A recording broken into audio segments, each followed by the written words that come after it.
दोस्तों नमस्कार, मैं हूं सत्येंद्र श्रीवास्तव और दिल्ली सहारा के YouTube चैनल में आपका हार्दिक स्वागत है।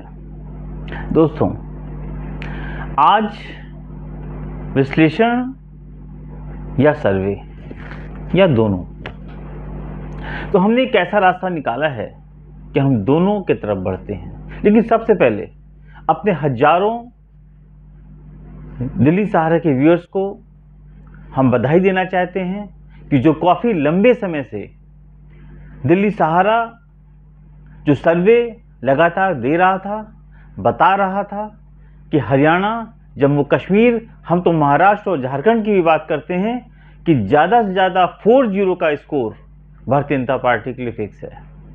ये 3-1 हो जाए तो शायद कोई बड़ी बात नहीं है, लेकिन लगभग चारों स्टेट में भारतीय जनता पार्टी की जो वास्तविक हालत है वो यही है कि चुनाव हारेंगे। दोस्तों, आज जो सर्वे हिंदुस्तान के सारे बड़े न्यूज़ टीवी चैनल्स के आए हैं, सबने वही चीज़ बताई है 55-65, जो मैंने हमेशा से हरियाणा के पॉइंट ऑफ व्यू पे कहा है। 45-48-50 जो हमने जम्मू कश्मीर के लिए कहा था कि जम्मू कश्मीर, इन दोनों जगहों पर कांग्रेस एलाइड गवर्नमेंट या कांग्रेस सरकार बनेगी। दोनों सर्वे फिलहाल यही बता रहे हैं और उम्मीद की जाती है कि मंगलवार को भी यही जो सर्वे की रिपोर्ट है रिपीट होगी। इसके लिए आप सबको हार्दिक बधाई कि आपके चैनल ने जो भी खबर आप तक पहुंचाई, जो भी खबर आप तक पहुंचाई गई वो सच साबित हुई। दोस्तों, अब सवाल इस बात का है कि चुनाव खत्म हो चुके हैं, चुनावी सर्वे आ गए हैं, लेकिन चुनाव परिणाम मंगलवार को आएंगे। लेकिन चुनावी सर्वे ने दो काम किया है। जहां किसी की नींद हराम की है, यानी गुजरात लॉबी, केंद्र की सत्ता में बैठे हुए भारतीय जनता पार्टी के तमाम शीर्ष नेतृत्व की जहां उसने हालत खराब कर रखी है,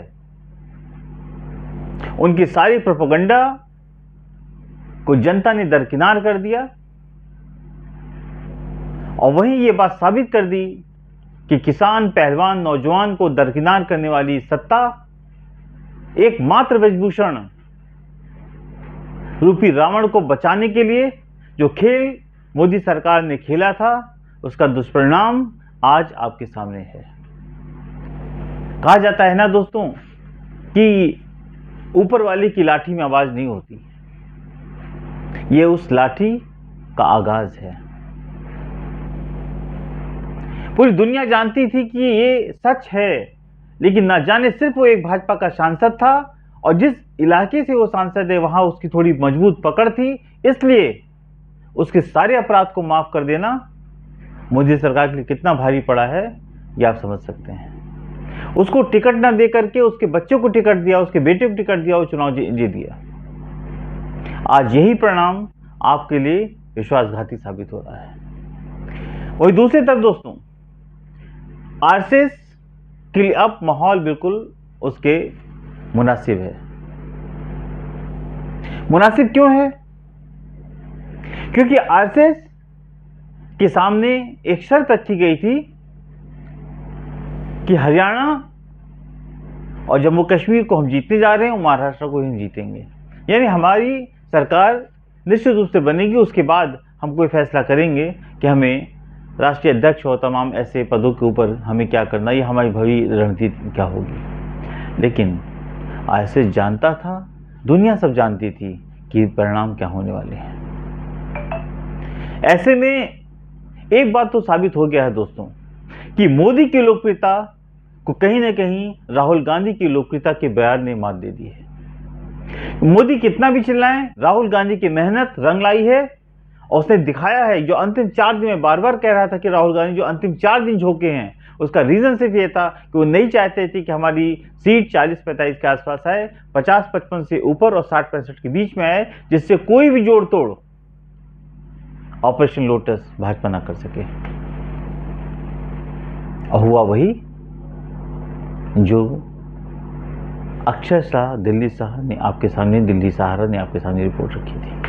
दोस्तों, इसके पहले कि हम आपके सामने तमाम सर्वे और इसकी विस्तृत रिपोर्ट पे जाएं, कि अब इस माहौल में राष्ट्रीय स्वयंसेवक संघ का अगला दांव क्या होगा, और एक नई चीज पैदा हुई है। वो चीज क्या है कि अभी तो आरएसएस संघ सरकार संगठन के बीच मामला चल रहा था, एक नया पासा फेंक दिया है नीतीश कुमार ने। विस्तृत रिपोर्ट बताते हैं। उसके पहले आपसे गुजारिश कि जिन लोगों ने अभी तक दिल्ली सहारा के आपके यूट्यूब चैनल को सब्सक्राइब नहीं किया है, प्लीज सब्सक्राइब करें, लाइक करें और ज़्यादा से ज़्यादा शेयर करें। दोस्तों, एक बात और, अगर आप स्वतंत्र पत्रकारिता की मजबूती के लिए कोई आर्थिक योगदान देना चाहते हैं तो डिस्क्रिप्शन डिटेल से वहां जाकर आप दे सकते हैं। अब देखिए दोस्तों, हरियाणा जम्मू कश्मीर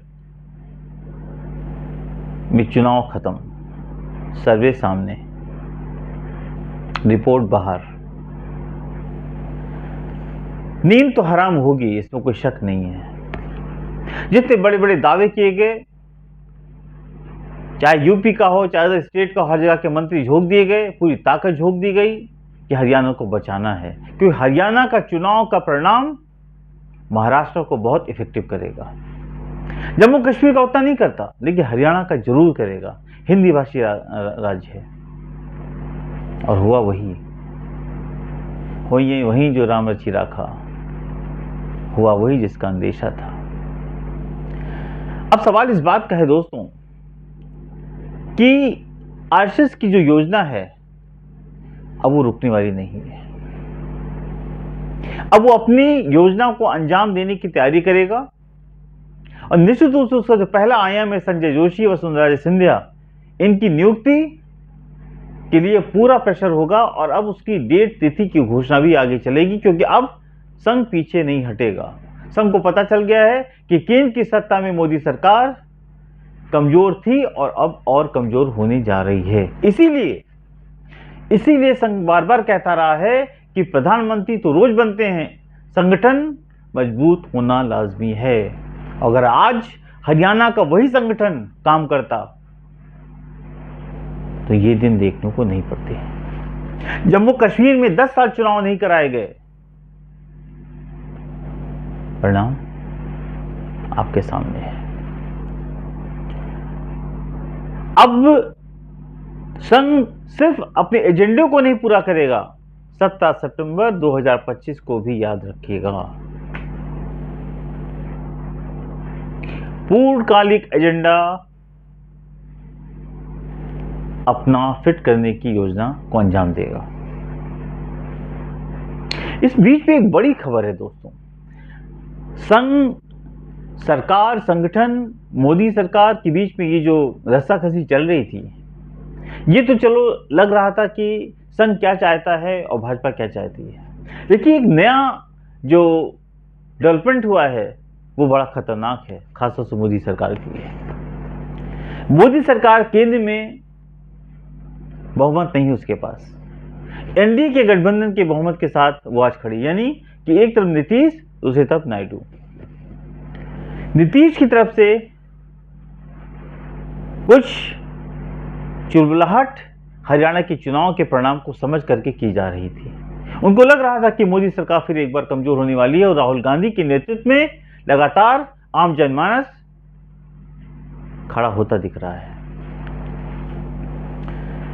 लगातार नीतीश कुमार दिल्ली का दौरा कर रहे थे, और उनकी कोशिश ये थी कि 1 साल बाद होने वाले चुनाव को इमीडिएट कराया जाए, जिससे कि जो भी होना है अभी खेल हो जाए। 1 साल बाद किसने देखा है, यानी आज अगर मोदी सरकार हमारे समर्थन पे टिकी हुई है तो हम जो कहेंगे वो उसको करना पड़ेगा। नीतीश कुमार चाहते हैं कि चुनाव बिहार में जल्दी से जल्दी करा दिए जाएं, लेकिन ये सिर्फ यहीं तक मामला नहीं है दोस्तों, ये काम आरएसएस के लिए भी काफी सहायता करने वाला है। नीतीश कुमार कुछ नहीं बोलते, हमेशा नीतीश कुमार के जो अपने आपस के लोग होते हैं, करीब होते हैं, उनसे वो मैसेज कहलवाते हैं। नीतीश कुमार के लिए 2 दिन से एक बात बार बार कही जा रही है, Nitish Kumar full PM material है।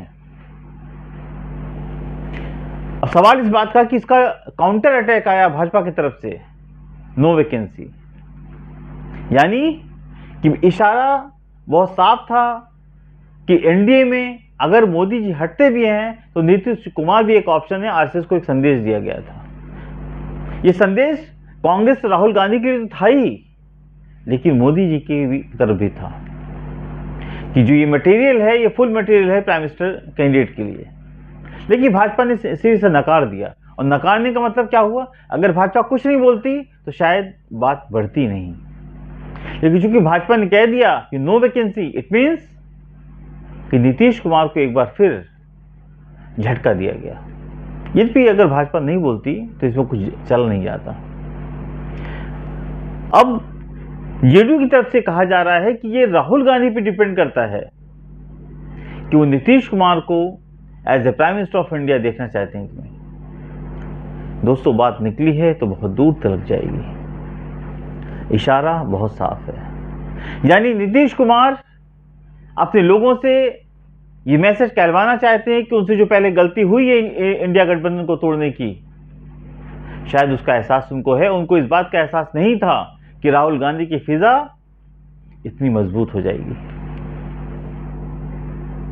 आज कमाल का जन सैलाब हरियाणा में खत्म हुआ, महाराष्ट्र पहुंच गया। राहुल गांधी एक पल रुक नहीं रहे हैं। हरियाणा की मीटिंगें खत्म हुई और सीधे वो महाराष्ट्र पहुंच गए, और अपार जनसमूह आज वहां की उनकी जनसभा में मौजूद था। ये क्या बता रहा है? ये बता क्या रहा है? सत्ता परिवर्तन निश्चित है। कुछ भी कर लो, अब तो जो आगाज हो रहा है उसका अंजाम तो लगता है कि शायद महाराष्ट्र और झारखंड भी इसी में निपट जाएगा। क्या नरेंद्र मोदी जी ये चारों चुनाव 4-0 से हारेंगे? ऐसा होना नहीं चाहिए, लेकिन हालात जो पैदा किए गए हैं और जिस तरह लोगों की भावनाओं को नजरअंदाज किया गया है लंबे समय तक, उसका परिणाम आना चालू हो चुका है। अब यहां पर नीतीश कुमार की तरफ से एक पेच और डाला गया है कि तुम मुझे प्रधानमंत्री बनाओ, हम इंडिया गठबंधन के साथ हैं और बिहार में तुम्हारी सरकार बनेगी। यानी RJD, Congress, JDU. Message convey हो गया है भाजपा के लिए भी, संघ के लिए भी, राहुल गांधी के लिए भी, कि हमें जैसे आप इस्तेमाल कर सकते हो करो, लेकिन उससे फायदा बड़ा हमारा होना चाहिए। अब दोस्तों, ऐसे दौर में आरएसएस मोदी सरकार के खिलाफ तो जा नहीं सकता, ये उसके ब्लड में नहीं है, उसके खून में नहीं है, लेकिन मौके का फायदा जरूर उठा सकता है। जब मोदी सरकार खुद इतनी घिर चुकी है, तो ऐसे में कम से कम अपने एजेंडा को सेट करने के लिए संजय जोशी, जो इतने दिन से लंबा खींच रहा था, अब उसको राष्ट्रीय अध्यक्ष के रूप में वहां बैठाने में कामयाब हो सकता है। कितना भी गुजरात लॉबी चिल्लाए, अब उसके चिल्लाने का वो एहसास नहीं होगा जो पहले हो सकता था अगर चुनाव परिणाम बदल जाते तो। ऐसे में जोशी और वसुंधरा के बीच में एक चुनाव तो करना पड़ेगा। संघ की नियत और नीति पर भी गौर करना पड़ेगा। ये भी देखिए, ये बात बिल्कुल तय है कि संघ कभी भी भाजपा के खिलाफ कोई साजिश के रूप में कोई काम नहीं करता। इस बात की पुख्ता पुष्टि की जा सकती है कि संघ कभी भी भाजपा के खिलाफ कोई साजिश नहीं करता। भाजपा की पदोन्नति, भाजपा के उद्धार, हिंदू राष्ट्र की जो उनकी कल्पना है, उसके एवज में हो सकता है कि भाजपाइयों को लगे कि ये आरएसएस ने हमारा नुकसान कर दिया, लेकिन आरएसएस का जो मापदंड है, जो पैरामीटर है, वो अगर भाजपा उसको नुकसान समझ भी रही है, उससे हिंदू राष्ट्र का फायदा होने वाला है, तो संघ उसको अंजाम देगा। ये एक बहुत बड़ी बात है। अब देखिए, जम्मू कश्मीर को देखिए, हरियाणा और जम्मू कश्मीर के अंदर जिस तरह कांग्रेस का ग्राफ बढ़ा है, राहुल गांधी का ग्राफ बढ़ा है, और दोनों स्टेट इंडिया गठबंधन के पास आ रहे हैं, भाजपा से छिन रहे हैं, 2 स्टेट कम हो रहे हैं। ऐसे में मैंने पहले भी कहा था कि हरियाणा में जहां कांग्रेस, ये दिल्ली सारे का आपके सर्वे भी था, 55 से 65 सीटों के आसपास रह सकती है, क्योंकि लीड बढ़ाने के लिए राहुल गांधी अंतिम 4 दिन लगा, मैं बार बार इस बात को कह रहा था। वहीं जम्मू कश्मीर में 45, 48, 50 का जो दायरा है वहां पे फिट हो सकती है। लेकिन इस पर एक बात मैं और कहूंगा दोस्तों, कि नेशनल कॉन्फ्रेंस और कांग्रेस का गठबंधन जरूर है, लेकिन राज्य में भाजपा की सत्ता ना आए, इसके लिए पीडीपी भी बाहर से या कोई आपसी समझौते के तहत इंडिया गठबंधन को समर्थन जरूर देगी। यानी कि किसी भी कीमत पर जम्मू कश्मीर के अंदर भाजपा की सरकार न बनने पाए, इस बात की पूरी तैयारी है। देखिए दोस्तों, जो आज जो सर्वे आए हैं, हमने दिल्ली सहारा के बारे में बताया, लेकिन उसके अलावा जो सर्वे आए हैं अभी तक, उसमें सी वोटर का देख के हरियाणा के जहां 90 विधानसभा सीट है, उसे बीजेपी को सी वोटर जो है वो 27 से 32 सीटें दे रहा है, कांग्रेस को 40 से 48,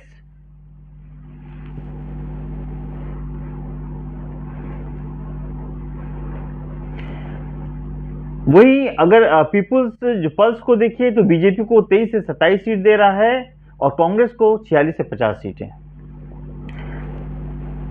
मैट्रिक्स जो है 23 से 27 सीटें बीजेपी को दे रहा है और 46 से 50 सीटें कांग्रेस को।